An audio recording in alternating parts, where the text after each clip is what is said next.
You know that meme of the crow who has one joke and the audience boos because he clearly has no other material and what he is providing is overplayed and dull? That's the Twitter feed of practically every conservative online who bemoans the downfall of society because less than 1% of the population wants to dress and act as a different gender than their birth sex. That's right, by the way. Less than 1% of the population has these people's knickers in a twist. The endless posting about trans people usually comes with a mountain of bullshit piled onto a hill of bullshit from a foundation of bullshit because it's the internet and anybody can just say whatever they want and nobody bothers to ever fact check. So I fact checked. Seriously though, you people need a life. It's okay to be gay, let's rejoice with the boys in the gay way. Hooray for the kind of man that you will find in It's time to stop! It's time to stop, okay? No more! Where the fuck are your parents? Who are your parents? If you were to listen to bullshit artists who get paid to piss you off about the world, you'd think there was an epidemic of trans grooming, that trans healthcare was permanently ruining their lives, drag queens are giving children lap dances, there's a conspiracy by the world's largest medical organizations to cut the penises off babies. You fill in the rest. That discourse that started as uniquely online and then bled into actual real-world politics where legislatures decided then that the most prudent use of their time was not combating climate change, gun violence, providing healthcare to their constituents, solving homelessness, or any number of the real issues we have, because God forbid conservatives tackle real issues. No, their time was better spent banning a single child in Utah from participating in sports because they are trans. Yeah, seriously. The Utah legislature passed a trans sports ban that affected one transgender child. Good use of government resources there, fellas. Let's start with the obvious claims about transsexual violence. It is a well-documented fact that LGBT people, T meaning trans, are more likely to be victims of sexual violence than the general population. Are they more likely to be perpetrators too? No. There's just no evidence to support that claim. But I saw a video online of a trans person acting sexually inappropriate. That's not how data works, and you should feel bad for not understanding that anecdote is not a replacement for data. The reason bullshit artists feed you anecdotes is because it's much easier to play on your baser fears if they drip feed you outrage pornography, which is plainly what this is. Again, reminder, trans people are less than 1% of the population, and they're more than twice as likely to be victims of sexual assaults than perpetrators. Any narrative to the contrary is simply not supported by evidence. Yeah, but what about all of the detransitioners? How can this be real if there are people detransitioning, you libtard? Of the less than 1% of the population that is trans, less than 1% of that population expressed regret over transitioning. Now, that doesn't mean misdiagnoses or detransitioners shouldn't be taken seriously. It should. It should be understand why it happens in the first place and how often it happens. In a survey of 28,000 transgender people, detransition questions were likewise asked. Those who experienced surgical regret noted they didn't regret the effects of their treatment, but the stigma they faced from families and communities as a result of surgical affirmations. In other words, they don't regret transitioning, they regret how people treat them because they transitioned. So don't be assholes. Now again, that's not to say that some people are not misdiagnosed or pursue these treatments incorrectly, or even fluctuate in their gender identity. This happens. Healthcare is complicated.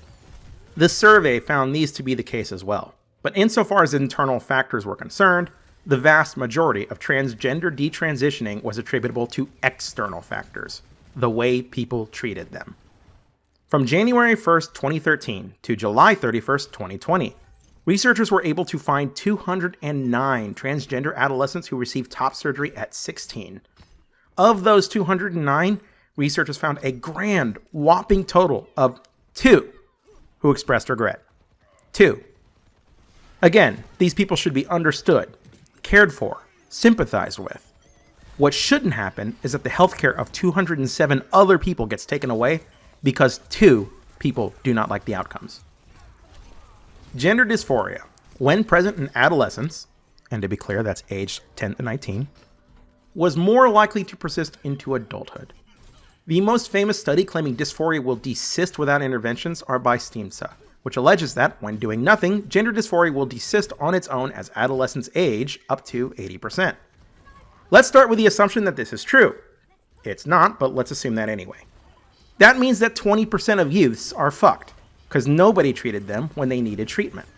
So, already, we're off to a banger start. Never mind that. Contrary to what gender critics say, this study would support the idea that gender is fluid. Children identified with one gender one day, and then they desisted to a different gender another day. But we need not worry about that because this isn't a particularly banger study anyway. The desistance myth has been repeatedly criticized for the poor methodology of the study in question. To quote, "The most cited study, which alleges an 84% desistance rate, did not actually differentiate between children with consistent, persistent, and insistent gender dysphoria, kids who socially transitioned, and kids who just acted more masculine or feminine than their birth sex and culture allowed for. In other words, it treated gender nonconformance the same as gender dysphoria. Worse, the study could not locate 45.3% of the children for follow-up, and made the assumption that all of them were desisters." I repeatedly hear conservatives wax poetic about how tomboys and metrosexual youths are not transgender. I agree. So why would they support a study which treats them as if they are? How do you support a study in which nearly half of the respondents could not be located for a follow-up, but were counted in the survey data as detransitioners anyway? Any honest person looking at this methodology would conclude it's bunk.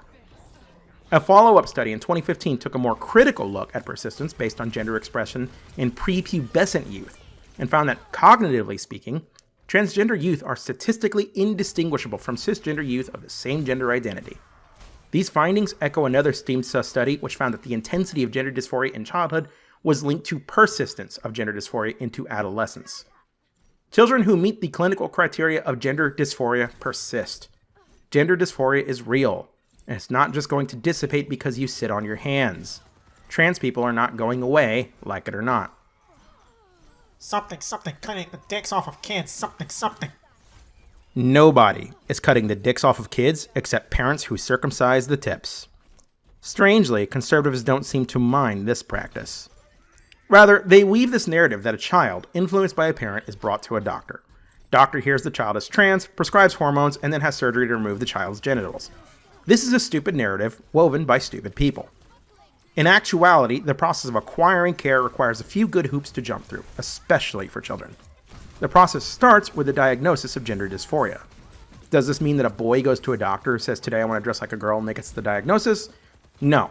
Actually, it requires at least 6 months of the following for prepubescent youth: a strong desire to be of the other gender or an insistence that they are of the other gender, a strong preference for wearing clothes typical of the opposite gender, strong preference for cross-gender roles in make-believe play or fantasy play, strong preference for the toys, games, or activities stereotypically used or engaged in by the other gender, strong preference for playmates of the other gender, strong rejection of toys, games, and activities typical of their assigned gender, strong dislike of their sexual anatomy, strong desire for the physical sex characteristics that match their expressed gender, strong desire for the physical sex characteristics that match their experienced gender.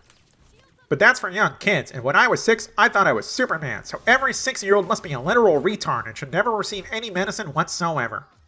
Yeah, whatever. Gender dysphoria is diagnosed for at least 70% of transgender youths at the age of 7.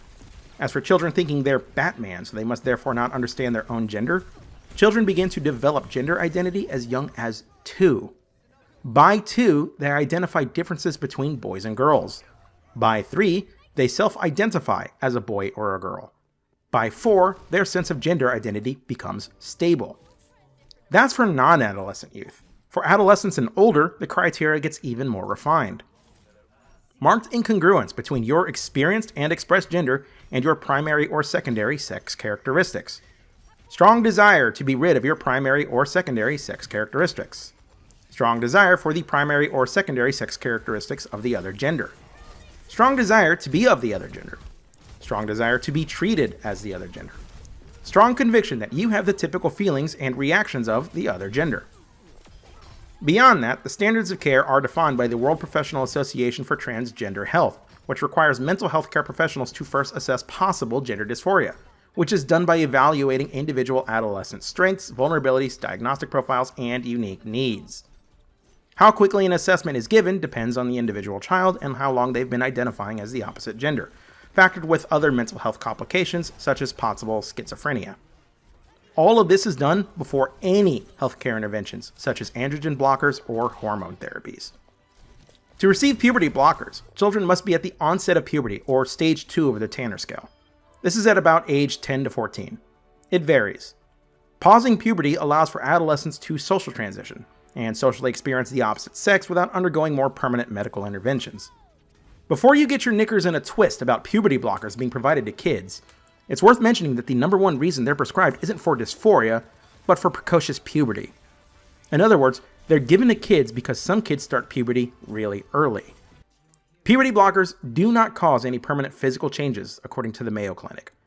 Changes to bone density are often the most cited side effect, but they are easily treated with calcium or vitamin D supplements. After puberty has been suppressed for a number of years, if a youth wishes to begin their transition, they will move on to hormone therapy instead.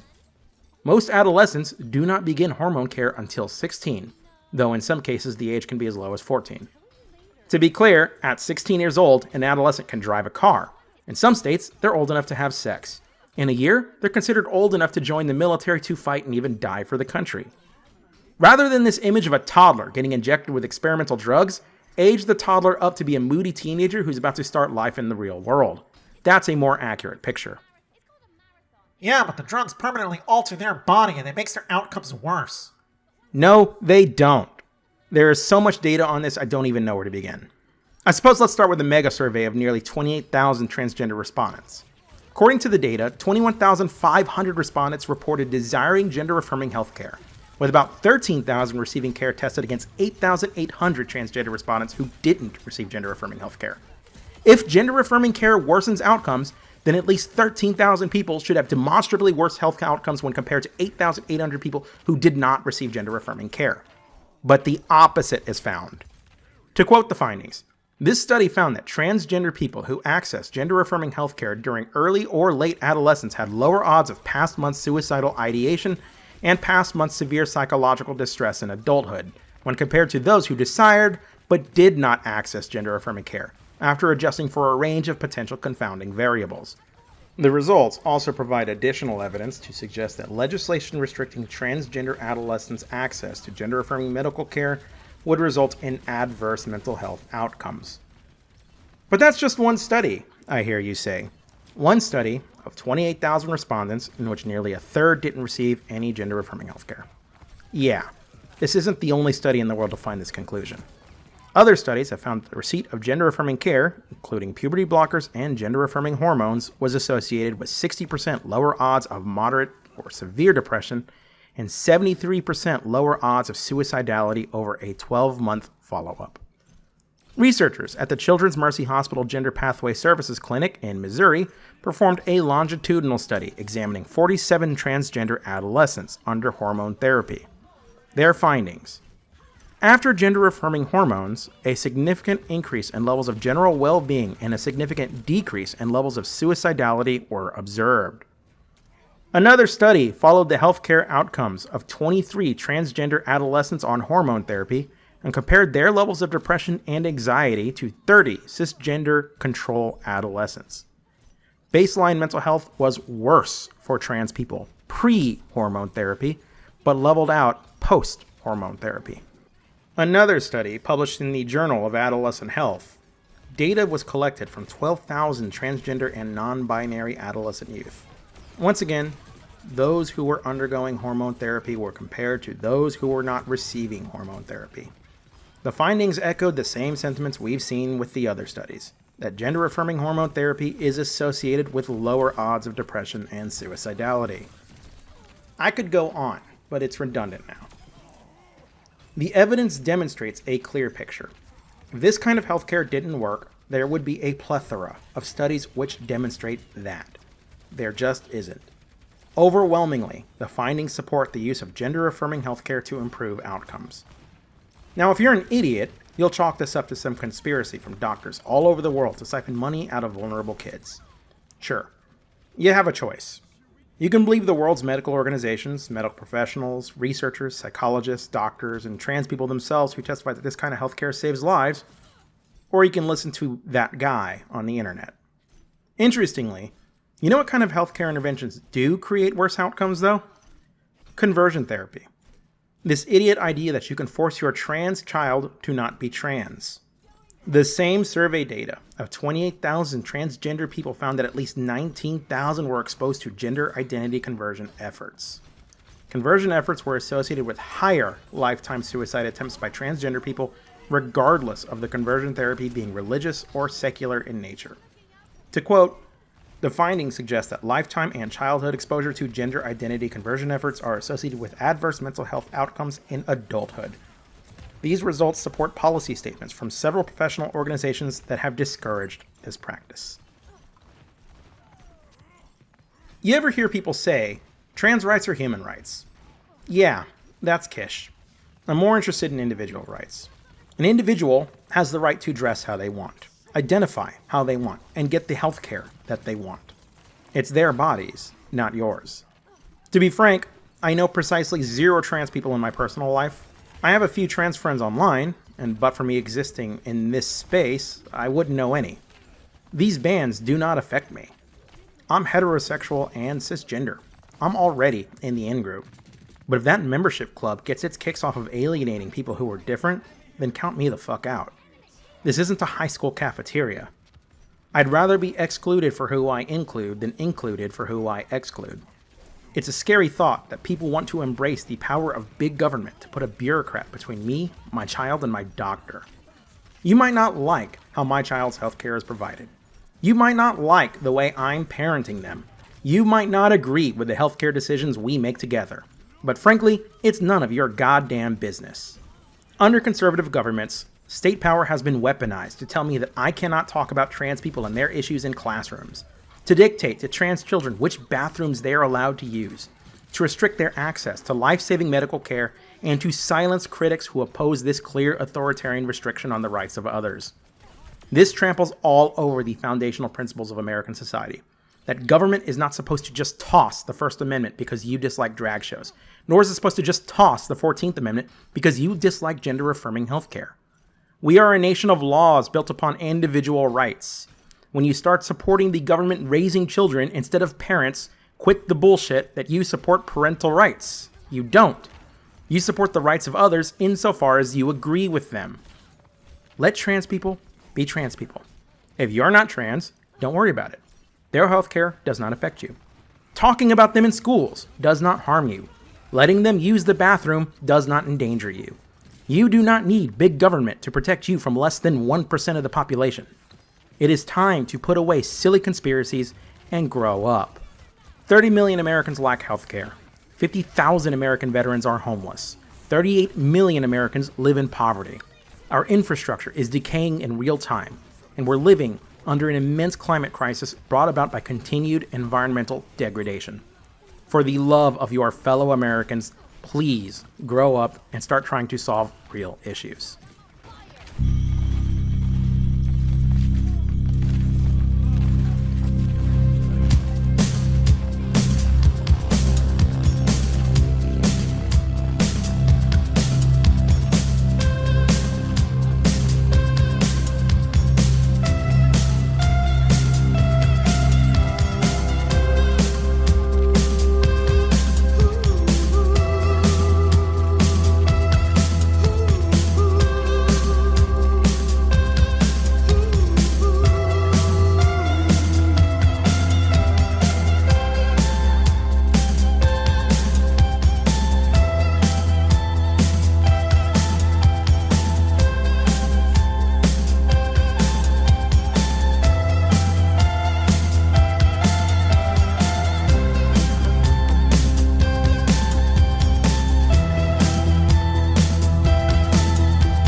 hopes and dreams.